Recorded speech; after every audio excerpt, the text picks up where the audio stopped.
Here we are at Karahan Tepe. Some remarkable discoveries, including a 7.5-foot tall statue, were found.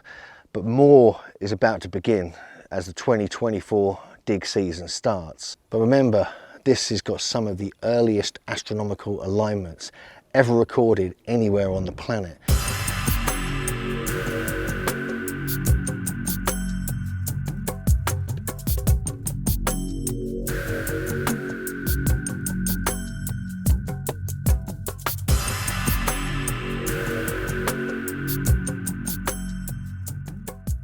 Hey Megalithomaniacs, here we are back at Karahan Tepe in southeast Turkey, a site that dates back to 11,400 years ago. A lot's been discovered over the last few years. Most recently, in late September 2023, some remarkable discoveries, including a 7.5-foot tall statue, a kind of vulture stone, and a few artifacts, many now on display at Şanlıurfa Museum, were found. But more is about to begin as the 2024 dig season starts. So we're going to get up here, see what's going on before the new season kicks in, and we'll give you an update of what's been found so far. So this is one of the cisterns, one of the water collection areas of Karahan Tepe, because there's no natural water source, no springs, no streams for many, many miles. So collecting water, harvesting rainwater, what they would have to do. And it's even been suggested that the enclosures at the main site actually had water within them. And here though, looks like it's at the base of the hill and would have been used for collecting water for those up at the top. Let's continue up.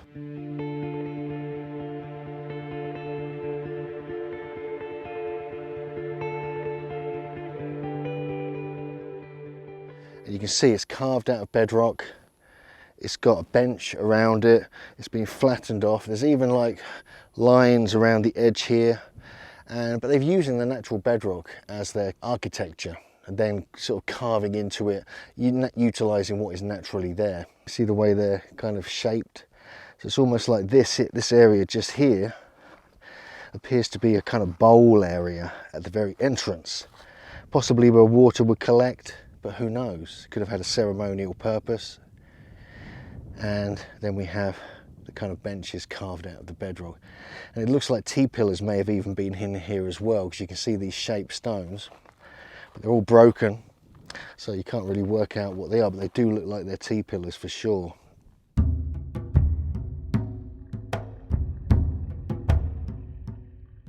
So here we have structure AA, or the kind of sunken pit. Really does look like there was water in here. And there's even sort of these strange little holes here. There's cut marks here as well, suggesting it was a sacred area, possibly linked with goddess traditions, as these cut marks usually are. They're all over the site here, even just up here as well on this raised area. But this bench here is the most intriguing part. And you can see it looks like it had water in it. It's got cut marks all around it.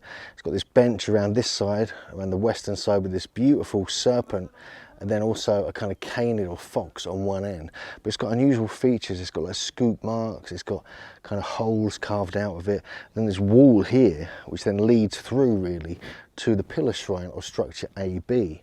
And here we have the big serpentine kind of channel going into structure AB itself. And this is really interesting because Andrew Collins believes it aligns that way towards the summer solstice sunset. And that's kind of how we worked out the winter solstice sunrise for the structure AB, because it's like opposite.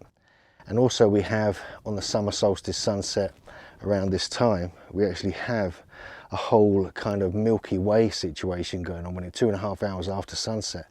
It's vertical in the sky in the same position. But this really interesting carving on the side here with two big cut marks above the canid or fox, and then the serpent on one side. They're like two separate carvings, but they almost look like they blend into one. So it's just an amazing structure. And it's also said it's unfinished because the big kind of area, the big square in the middle, they think could have been a head that hadn't been finished carving. Now there's a debate about that. No one really knows if that's the case. But this is carved out of the bedrock, much like structure AB we have here. All along here, this is where you get the serpent carving blending in to the canid with the giant cut marks down at this end here. And down there at the base, I don't know if you can see that there, there's like a kind of giant plate, almost acting as some kind of lid of some part of the structure, suggesting it may have been protecting it from dirt, so they could have been collecting water in that particular area because it's scarce here. Really isn't much. And then you have these blocking stones that kind of block the way into the pillar shrine or structure AB. And of course, we have this amazing serpentine channel just carved out of the bedrock. It really does look like it's to do with water. Going up there to the, you see it's almost oriented towards the hole where the winter solstice sunlight comes through. So behind me here is the famous pillar shrine or structure AB, and you can see here it's got 11 upright pillars, one of them freestanding, the others carved from bedrock, all looking like phalluses, apart from a more serpentine one, or possibly a kind of half a kind of porthole stone. And obviously we've got the big stone head sticking out from the west, looking roughly towards the east, but its eyes facing towards the porthole stone over in that direction. And it's through that the sun comes on the winter solstice morning and lasts for 45 minutes, illuminating the stone head at this very sharp angle with this blade of light moving across the face, you know, throughout the morning for 45 minutes. It's a remarkable phenomenon. You can see it today, but back in 9000 or so BC, it would have been even more precise. You can see the time lapse of it here and see the images of our 2 visits over 2 years to kind of study this.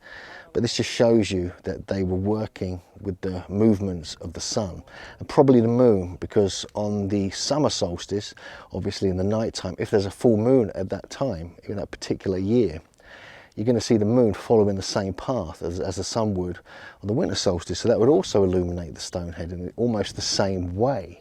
So we have a lot going on here when it comes to the sun and the moon, and there could be even more alignments with structure AA and different parts of the site yet to be discovered. We have theories about the equinox, we have theories about Venus and the Milky Way, but more work really needs to be done to absolutely prove these to be true. But over time, and no doubt, as more gets excavated, we'll find more of these remarkable alignments. So here we are on the top of Karahan Tepe. We can see a view of all the enclosures, at least the ones that have been fully excavated so far, with all the new stuff happening behind us. And it's just such a remarkable sight, considering we were coming here when all you could see was the tops of T-pillars sticking out of the ground. Over in this direction, we're going to look at in a moment, is an area called the kitchen, where they found some really interesting features which we'll talk about when we get there. Karahan Tepe is becoming one of the most important sites in the whole Tas-Tepala region. It's only been excavated in the last few years, but one of the things we want to emphasize is the fact that this is one of 12 known sites, official Tas-Tepala sites. Tas-Tepala meaning stone hills, but now it's thought there, and we were told this by Ishmael, he's kind of the owner of the land here, his family anyway, that there's 38 sites, definitely 38, and there could be many more. But this just shows you that this is what I call a super civilization, and it stretches back to nearly 12,000 years ago. But anyway, we're going to walk around, just have a look at different aspects of the site. We're going to look at the kitchen, we'll look at, hopefully get some shots of the stone benches where they found these beautiful, stunningly carved stone plates, which are on display in the museum. And all around this main enclosure is where most of the statues in the museum were found. So there's a lot to consider when trying to understand the secrets of Karahan Tepe. So we're going to continue round. We're going to go around this direction, kind of clockwise, and look at some of the features, just in case you haven't been here before, to give you a good sense of what was going on here and what's been discovered so far. And we'll show you all the little pieces. I mean, this area here is really interesting in its own right. Look at this. So you've got an enclosure here, got a serpent carved on this pillar. It looks rough hewn. You've got a T-pillar fallen here. It's actually upside down. And you can see that is where it used to be above the surface. We were coming here back in 2014 and seeing this. But this is a beautiful, very chunky T-pillar with possibly a leopard here, But over this side, we've got this amazing serpent, a writhing serpent coming up the front of the pillar itself. And then we have the shaping all around here, T-pillar sockets and channels over here, which almost look like serpentine water channels. So this is absolutely fascinating. But this has been known about for a while. There's more over here I want to show you. So we'll start here, because just in here we're seeing T-pillars in very small enclosures with a T-pillar in the centre. So here are some of the very small enclosures that are being uncovered. And then we see a similar thing at Sayburch, where we have a mixture of the kind of more sacred enclosures, the multiple T-pillars and 2 in the middle. But then you have these ones with like just 1 in the middle in a small room, it looks like. You have another kind of bowl there. Then you have another small enclosure just behind there. Again, I think that one there has 2 T-pillars in it. So this is really strange, you know, and it depends how much, you know, are these walls we're seeing surrounding the pillar, or are they actually part of just the fill? We know this already has been reused to make a kind of cyst or kist kind of grave on a later culture. Then we have an enclosure here with 4 pillars in it. Now this is similar to the lion pillar building we see at Göbekli Tepe. But you can actually see some features on this one here. Just about. It looks like it's got like arms coming down the side. This one is kind of almost like a curved top on it. But just beyond there, which is pretty much the same level, even lower level than the main enclosure, so they've carved the bedrock even lower, is what's called the kitchen. Now this is really, really interesting. It's stunning. Now still partly covered up, but this is a very important part of the site. The reason they say that is because they found plates and bowls, potential hearth for cooking, which you can see over there. You see that there, they think that might have been a hearth for cooking. And also, it's got a stone bench. Now it's covered up with carpet or whatever it is at the moment, just covering to protect it. But it's thought that this is where they prepared food, cooked food, had their feasts and everything else. But they found, strangely, Anatolian viper skeletons in here. And Andrew Collins suggests that that was a big symbol here, and it's part of sort of function of their shamanic principles. But Debbie Cartwright and Andrew believe this actually could be where they prepared things for ritual activities, hence, you know, possibly like different sacraments and potions and other such things. But who knows? Until more is discovered here, we're just kind of guessing. But you've got T-pillars in there, beautifully cut T-pillars, but you've got features which are quite unusual, especially these benches, and you've got like a little room over there. They found other artifacts such as bowls, plates, different things that suggest there was some kind of almost like alchemical production or food production or both. Of course, you've got a great view of the main enclosure there. It's interesting because it looks like this is a lower level than the main enclosure, just a little bit. In fact, the main enclosure is slightly sloping, so it could actually be the same level. Look, you've got a strange statue there, just amongst those T-pillars. You've got like a bowl, and then you've got this strange statue. It looks like a kind of animal's head, like a feline head or something similar. Then, yeah, again, you've got the fantastic view of the main enclosure. This is what Andrew calls the Great Ellipse.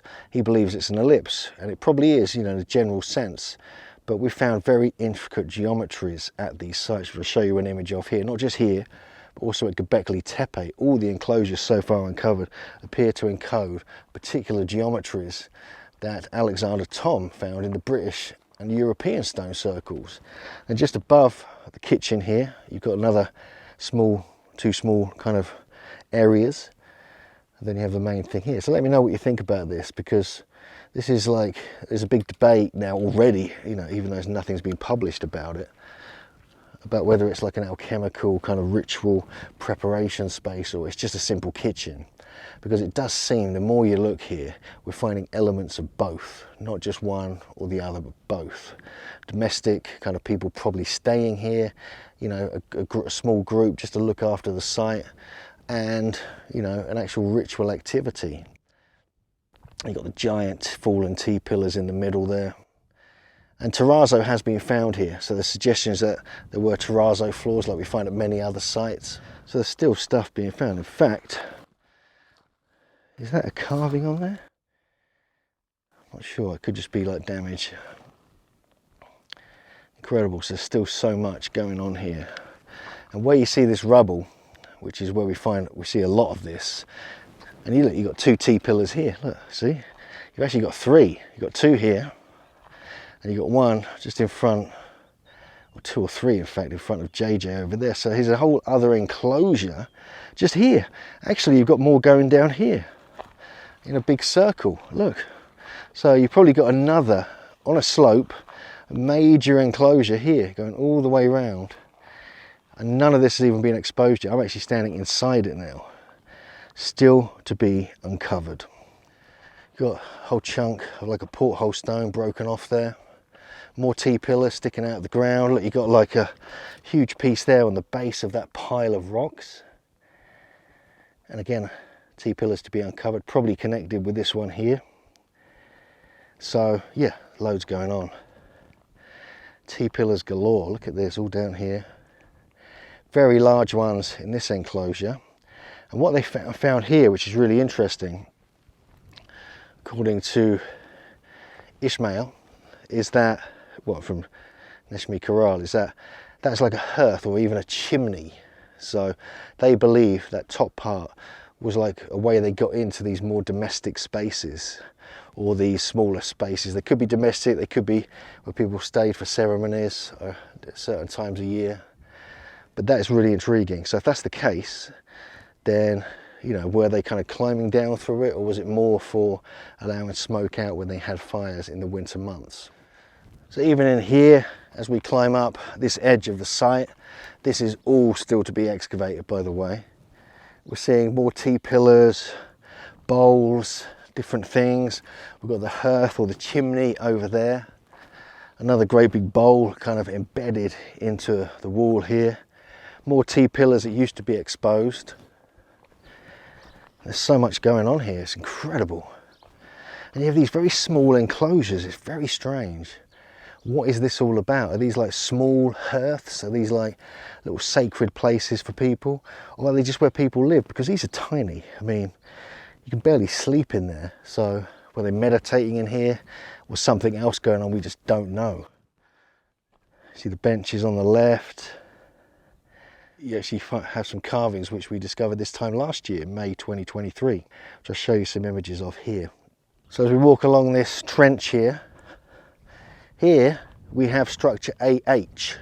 This is very, very interesting to me because this shows how they originally had the stones kind of slotted into bedrock benches or curbs, rather than these walls that hold them together. We think that this is how they originally did it. They're really intriguing because I really believe that there were no walls originally like holding up these pillars. They were kind of slotted into bedrock, packed with terrazzo.